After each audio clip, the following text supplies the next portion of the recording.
மலேசியாவில் தமிழர்கள், மலையாளிகள், சீனர்கள், மலாயின மக்கள் வசிப்பது அனைவரும் அறிந்ததே. அங்கு முற்றிலும் சீன முகத்தோற்றம் கொண்ட ஒருவர் வேணுகோபால் என்ற பெயருடன் உலா வருவதும் ஆச்சரியத்தை ஏற்படுத்துகிறது. கொஞ்சம் உற்று நோக்கிய போதுதான் அந்த மனிதர் இந்தியாவுடன் நெருங்கிய தொடர்பு கொண்டிருப்பது தெரியவந்தது. விஷயம் என்னவென்று பார்ப்போம் வாருங்கள். கேரள மாநிலம் கண்ணூர் மாவட்டம் கொடாலி என்ற பகுதியைச் சேர்ந்தவர் கோவிந்தன். 1940களில் இவருக்கு கேரளாவில் நிலவி வந்த சாதி மத வேற்றுமைகள் அறவே பிடிக்கவில்லை. எனவே கேரளாவை விட்டு வெளியேறினார். மலேசிய தலைநகர் கோலாலம்பூரில் குடிபெயர்ந்தார். அங்கு பிரிட்டனைச் சேர்ந்த ரப்பர் கம்பெனியில் கோவிந்தன் வேலை பார்த்தார். பின்னர் அங்கு ஒரு சீன பெண்ணை காதலித்து மணந்து கொண்டார்.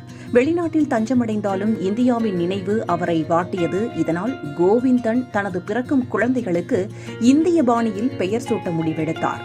அந்த வகையில் தனது மகனுக்கு வேணுகோபால் என்ற பெயரை சூட்டினார்.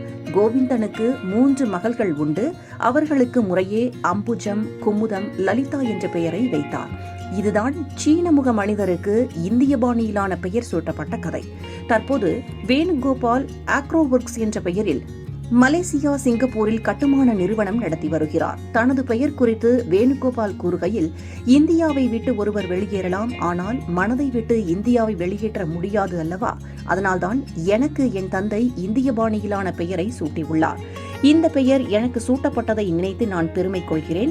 கடந்த 2011ஆம் ஆண்டு நான் எனது சகோதரிகள் அனைவரும் கண்ணூரின் சொந்த ஊருக்கு சென்று உறவினர்களை சந்தித்து மகிழ்ந்தோம். அப்போது எனது சீன மனைவி பாரம்பரிய கேரள சேலை அணிந்திருந்தார். ஓணம் சத்யாவும் உண்டோம். அந்த நினைவுகள் என்னிடத்தில் இப்போதும் உள்ளது. இப்போது எனது சகோதரிகள் அனைவரும் சிங்கப்பூரில் வசிக்கின்றனர் என்று தெரிவித்துள்ளார். தற்போது வேணுகோபாலுக்கு சீன மனைவி மற்றும் 2 மகள்கள் உள்ளனர்.